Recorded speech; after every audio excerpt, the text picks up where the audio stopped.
Got your back against the wall, no, you know you never had a chance. Should've known better, now you better make other plans. There's no going back, gotta let you know in advance. This is Game Squad.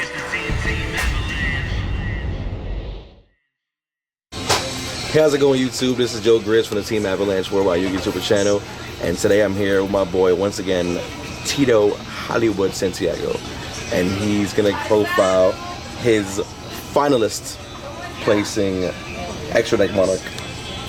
Second place, sadly. Should have been first, but you know, yeah, drawing back.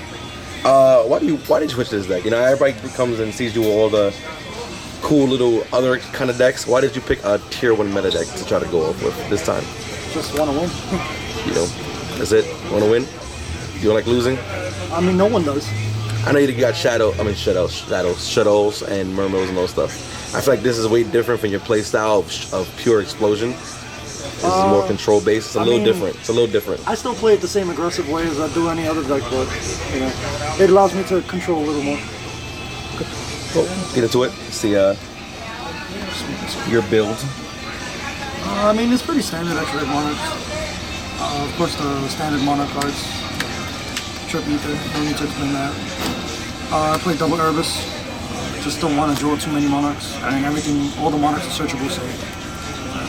I opted to play 2 Karazes because opening with them is not that bad, and you need Karaz in the deck for Ether plays to optimize interruption on your opponent's turn. Other than that, this card is actually terrible, but it gets you there when your hands aren't that great, and it also gets you there when you want to take control of the game.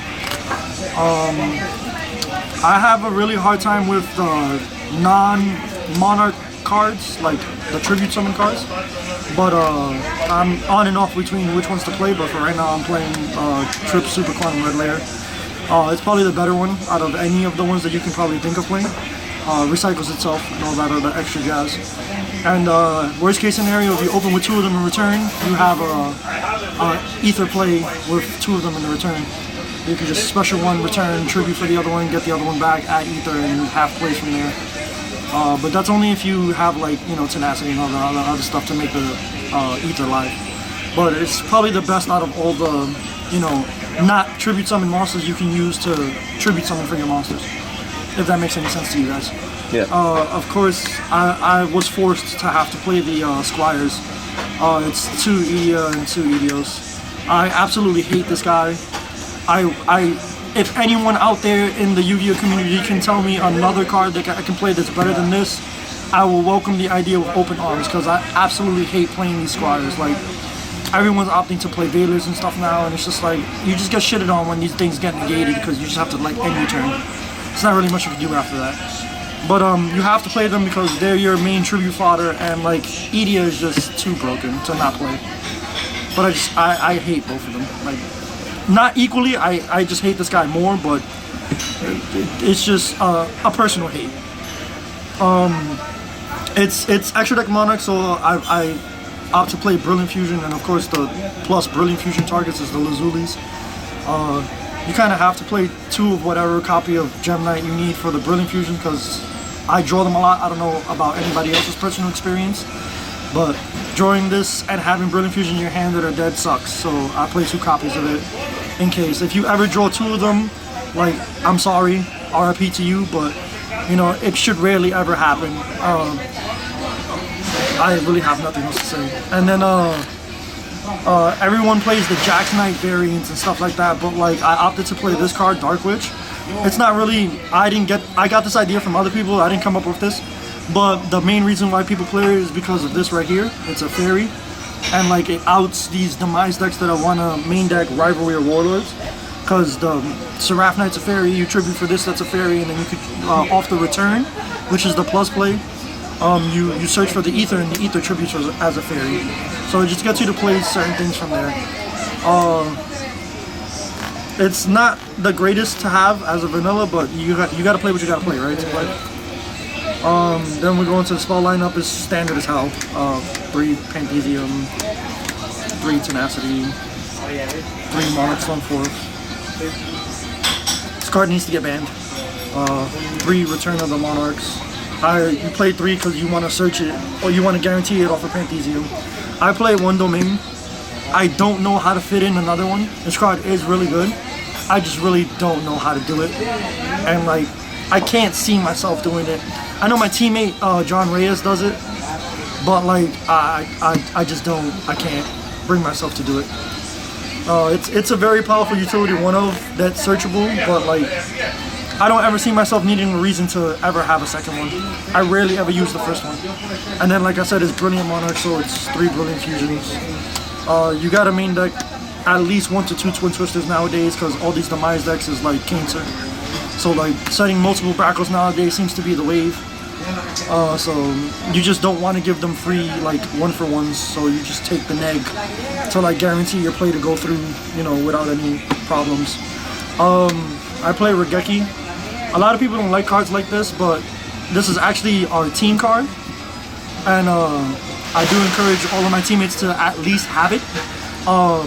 Most of them play it in the main deck, most of them side it, but it's just a really good card. Like it simplifies game state, it just makes games easier. So like, why wouldn't you want to play it? I wish I could play Darkhold, but that's just too much. And I play the 1 instant fusion just to make, you know, rank 5 combos, which I'll explain later in the extra deck if I need to. But it's a powerful one-off to play. I do not play Upstart Goblin because I'm not a fan of the Upstart Goblin card. And then the last card in the deck is 3 Prime Monarchs. This game pretty much determines the mirror match, so if you think about playing less than 3, you're absolutely insane. Because the whole point of extra deck Monarchs is to have the free rank 5s turn by turn, and then this just like make sure that your Monarchs, the third one always makes sure that your Monarchs are always going to be live, because one problem a Monarch player has is that they like to turbo through their deck and not leave, you know, Speller Traps in their deck to activate their Monarch effects, and then find themselves in a pickle because they can't resolve an Erebus or they can't resolve Ether and win the game. So like, this card is really essential whether you're playing the mirror match or not. Like, the third one is just absolutely necessary. So that's the main deck. You want side or extra first? Whatever you prefer. I'll just go to the side. Iron Man token. So I chose to side deck 2 Cyber Dragons. This is only for going second against Cosmos. Regardless of what Cosmo matchup it is. It's more powerful against the Fire King Island version because they like to end with Infinity on board. So like, you combo this with the Maxis that are also on the side against the Cosmo matchup to guarantee the outs to Cyber Infinity, whether it be the Monarch Stormforth into a Monarch or just a free 1 for like 1,000, because you just special summon this, take all their machines off the board, and just proceed to win the game. Because once you resolve the Chimera tech, you could just resolve any Monarch after that. Should be pretty easy to resolve, and then you don't have to waste the Stormforth. You could just use it to interrupt their play next turn. So I opted to play this over like System Down and shit like that, because that card could just get negated by anything nowadays. And this, they can't really do much about it outside of like Chaos Trap Hole, but like they can't Maxi this because they won't see it coming. They can't Baylor this. You know, it beats a lot of the cards that they have in the main deck. Like if it's Cosmo Demise and they have Rivalry face up or whatever the case may be, I doubt Cosmo Demise will ever play Rivalry. That just sounds dumb. But whatever the case may be, this just 1-for-1 outs any of their big ships without exposing any of their effects. Maxi is pretty much for a lot of matchups. I don't really think I'll end up siding it in against Pepe, but it's there for literally any matchup that wants to spam special summoning. As is another card that's in my side deck, but it's just naturally good. I don't main deck them because as a Monarch player, I want to go first and I want to get my combo cards going. This does not help. So whether I go first or second, game 1 is not going to help at all. So I just chose to side deck them. The rest of my side deck is 2 Flying Seas. It's probably the better card to play against the Burning Abyss PK Fire matchup. It's not really that effective because they can just like Farfel or like Fog Blade it, but it's probably the most effective card I got. Like, I think Ghost Reaper sucks because if they go first and I don't draw it, I can't do anything about it later. At least this I can play later, and like any other card, like I don't have time to set Stygian Dirges and cards like that. So like I just think it's the best card to play against the side deck. I mean against the deck in the side deck. I opted to play Forbidden Chalice. This was Effect Veiler, but I realized something very important. Effect Veiler, I'm only gonna side against the mirror match, And this card absolutely destroys the mirror match, because when my opponent tries to Stormforth Ether me, I can't Veiler the Ether, but I can definitely Forbidden Chalice the Ether. And like it stops their pluses, it stops them from refilling the Speller Traps into the graveyard if it's early game, so like they won't be able to activate their primes and stuff like that. And like it also helps like if I needed to, I can like beat over a Monarch without domain with this by pumping up one of my special summon Monarchs off for like an Ether. And like it just does a lot more than Veiler does. And like Veiler can only trigger on my opponent's turn. This I can play whenever I wanted to. Like I can set it turn 1 and like negate EDOs with this. Like I can have it in my hand on my turn and feel possibly comfortable against anything. Like it also helps against like those trap monsters like Cyber Infinity. I can negate it with this. Reflection, I can negate it with this. Like all those trap monsters that people summon that are supposed to interrupt me on my turn. Beatrice, I can negate it with this. And it's a lot more utility than Veiler. And I can side deck it against a lot of matchups that normally I wouldn't be able to.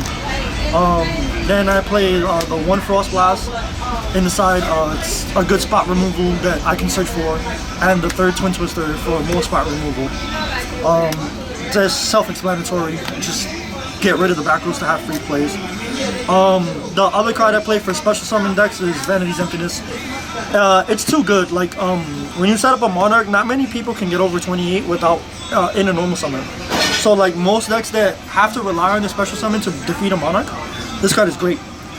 Like against I said this in against Kozmo a lot, because I can Stormforth their big monster off the board, and the only way they can get over my big monster is with their big monster, but the only way they can do that is by having a pilot to special summon into it. So like this shuts down E-Teleports, this shuts down any of the pilots when they attempt to activate the effect. This also shuts down Fire King Island. There was a play that I made where I had Ethered on my opponent's turn to bring up Karaz, popped his Fire King Island and popped my return to make myself be able to special summon. When he attempted to activate his Kozmo monster's effect under the Fire King Island when they got destroyed, I just flipped the Vanities and just won the game. So like it comes into play a lot. And it's also pretty good standard against like those rogue matchups that want to play special summon spam. Like I played against Gem Knights today, flipped it, good night, game over. If people want to give into the power creep of Yang Zins when that new trap card comes out, I'm pretty sure this card is just going to see much more play as the time goes by. It's just a pretty good card in general. And I side deck the 2 full houses. This is standard against Klee, like any Klee variant or any like Yosenju Demise, like pretty much anything with Demise. Like I just want to get rid of these back rows that they're going to be setting, and like people like to play field spell cards now in those decks, so it's like it just targets the field spell card as a face up. I can target like a face up prime or a face up return, and then just get rid of the rest of their cards. And this is extra good against Klees because I can just target their scales and target 3 of their sets. Like it's the better card versus Trapstun and Roar the Creep, in my opinion. And then the 2 Chaos Trap Holes for the Mirror. If I go first against the Mirror, if I go first against Cosmos, and if I go first against BA, this comes in. But there's a lot of going first and second things that come in and out. Like the Cyber Dragons, I only do when I go second. The Forbidden Chalices, I only do when I'm going first. I don't really play them when I'm going second. It varies. It depends. Like against the Monarch Mirror Match, I'm inside them regardless. But like against like Fire King Island, I'll only play them if I'm going second. Against certain other decks, I'll only play them if I'm going first. Stuff like that. Like it depends on when I need them. And the same thing with Full House. I'll only play them if I'm going first because I doubt I'm gonna have enough time to set them going second and be able to have them roll. Like I guess against Klees, I play them no matter what because Klees can't OTG me, so this is gonna go off no matter what. But against like Kozmo Demise, I'll only play it if I'm going first. Against like Yosenju Demise, I'll play it regardless because they just can't kill you. That's the side. And then the extra is pretty standard too. The 1 Panzer Dragon for the instant fusion to make free rank 5s. The 2 Seraphnights, that's for the brilliant fusions. I play 2 Lazuli so I can resolve brilliant fusion twice. If I don't draw the Lazuli, that is. But I also play other cards that can put the Lazulis back into the deck. I actually like the Chimera Tech. It's only there for the side deck, but I didn't want to fit into the side deck and I had space in the extra deck, so I figured fuck it, why not? Just put it in the extra deck and call it a day. Shark Fortress, this guy is like savage when you just want to simplify games and win fast. He's the reason why I still consider myself to be like an aggressive player because I can just put this on the board with a resolve Ether and then, or like a Resolve Erebus and just win the game right then and there. Don't even have to think about it. This guy's the MVP in the extra deck because he's like, he helps brick hands turn into not brick hands, hopefully. It has like a 100% succession rate with me. Like I'll shuffle in the brick hand and then draw a playable hand, and then like if I resolve it the second time, the unplayable hand that I was left with becomes playable after that. So like he has his ups and downs. I just wish he can negate more with his second effect. But like the normal Speller Traps is like, that doesn't get very far in this format. The one Bulkasaurus that's needed, he's just extra push damage. I actually had 2 play these. Shoutouts to Abe for this. Because it was 2 Durandals, but apparently the play, for some reason, because JR doesn't, my other teammate doesn't seem to play this much, but for some reason the second play just comes up a lot. It's really good against like BA. You just blow them out the water when you put the extra deck monster that they summon back into the deck. And I just think it's a lot better than any of the other rank 5s that I can play. Like if there's another card that seems to be better to fit in the extra deck, obviously one of these comes out, but it's the only card I can fit in right now that's better than the rest. The one Adrius for to pop the Master Restricts and all that other extra stuff that people want to leave face up if I have access to my rank 5s easily. The Tyrus to get over the Rivalry of Warlords. I could put 2 Prime Monarchs together for this to pop the Rivalry and help me play faster. Wind up Zenmail to just bait out stuff, and if it successfully resolves, it's supposed to blow my opponent out the water. Like it pops 2 cards. If someone goes -2, I'm pretty sure they lose the duel. The Super Quantum Red Layer, Super Quantum Mech Beast, Magna Lagger. Combo with the Red Layer, and this becomes pretty much a 2-turn, you just don't get to summon monsters. It's good because initially if the Red Layer gets you back a Red Layer, you can on your turn pop something, on their turn pop something, and then on your turn just equip the Red Layer that you got back from your hand to it to pop something else. So it's just like essentially 3 turns of just popping shit. And it's multi-trigger, so you can do it on 2 players' turns. The guy tried to overlay it on any of them if they're dead, and I need to pierce for damage. This actually wins me a lot of games, because a lot of people like to leave 0 defense monsters on the board, or like low defense monsters on the board, and this just steals games. Like Bulkasaurus pops something big, guy tries to attack over something little, wins easy damage. And then the Hope Harbinger. This is probably only good against like Pepe, and like, you know, those fucking Pendulum variants. Like dropping this against them could possibly win you the game if they have a low hand count.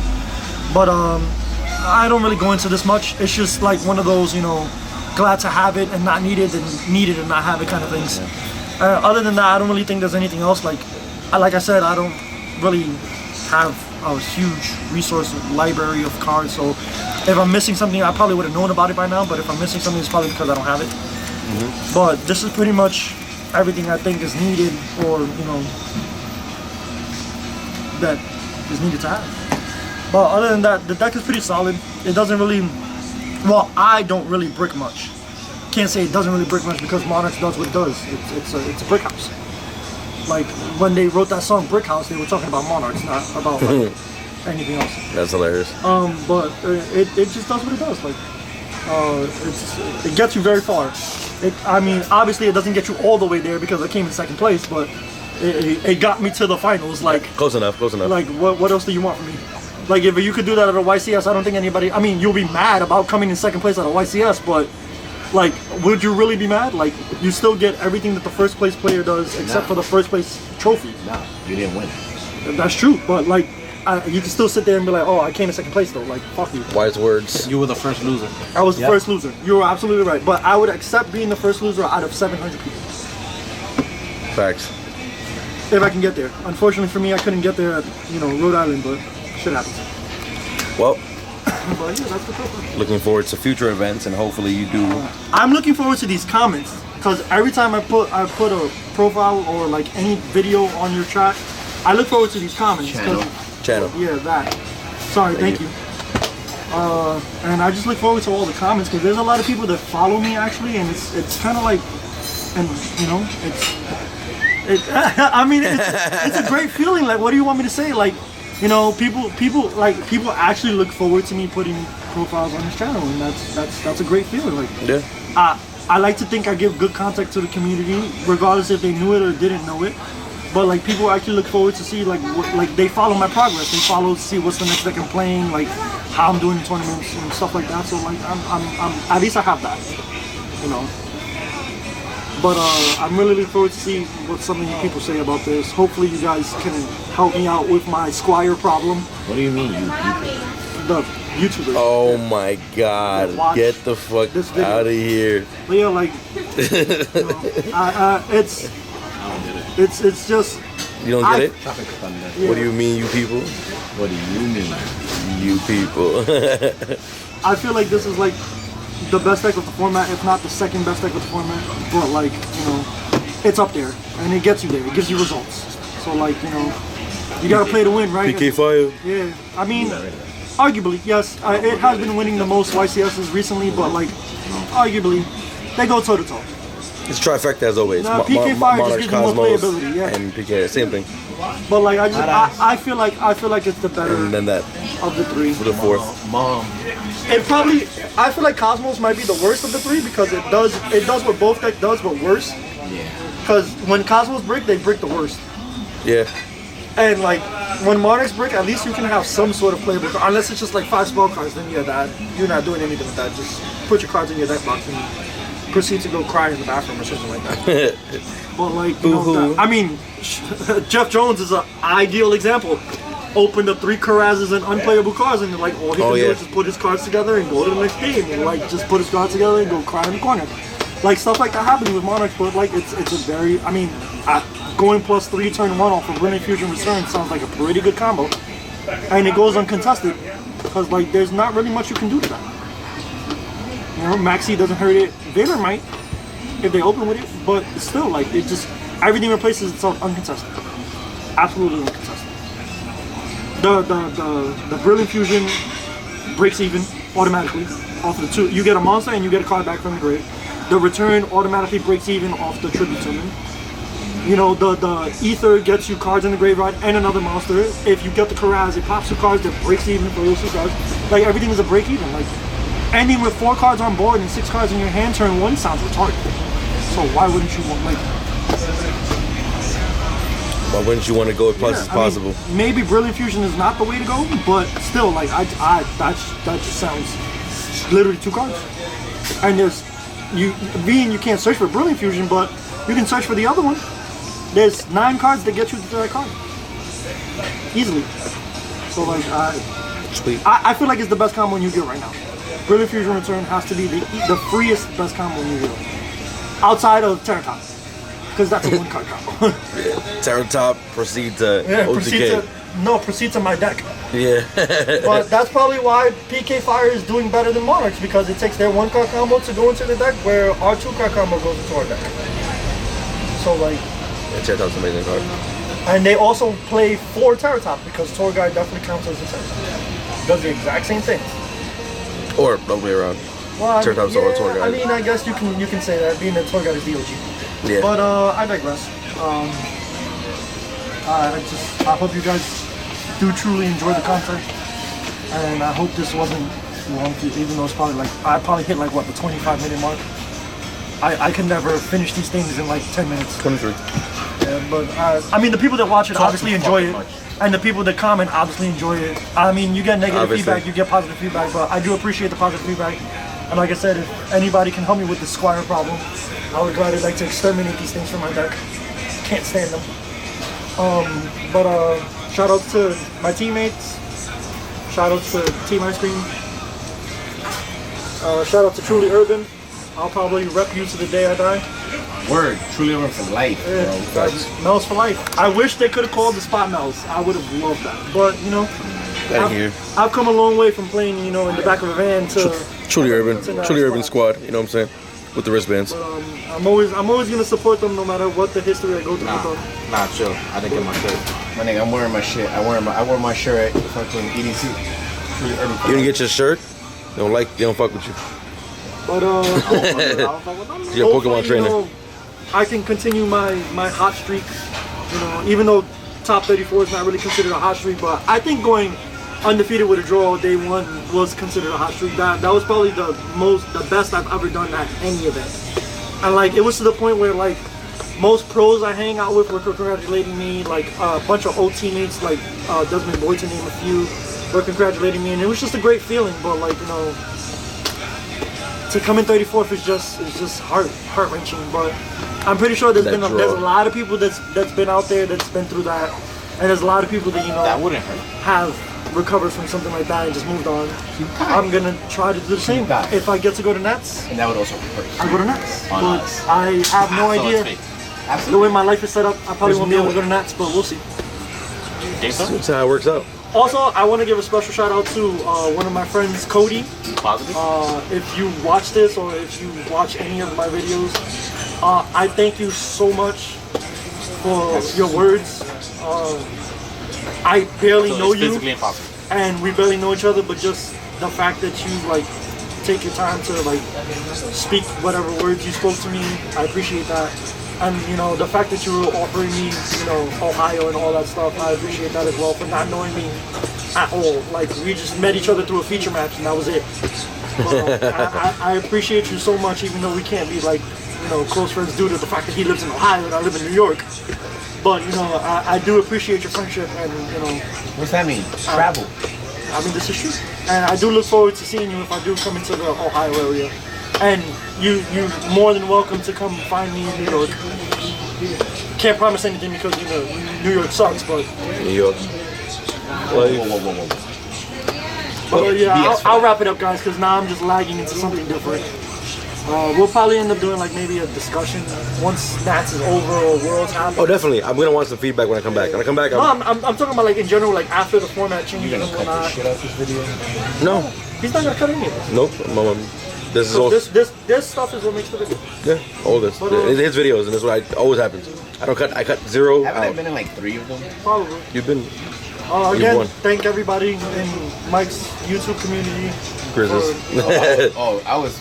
Congrats, bro. You know, as always, I was happy to get you in a finalist profile. You know, a lot of those come up. I do try. You never disappoint. Team Ice Cream. So I like that. So yeah, Quote unquote local legends out here. shout out to Team Ice Cream Squad, and shout out to obviously Team Avalanche, me. And later, guys. I'll see you. Oh, and just There you go. I was about to ask for it. just to say it, as always, you have the right to life, liberty, and the pursuit of Yu-Gi-Oh. Later, guys. There you go. That's how you end it. And then Please stay connected with me by adding me on all my social networks on Twitter, Instagram, and Facebook. Just copy the link into your search bar and add. Thank you.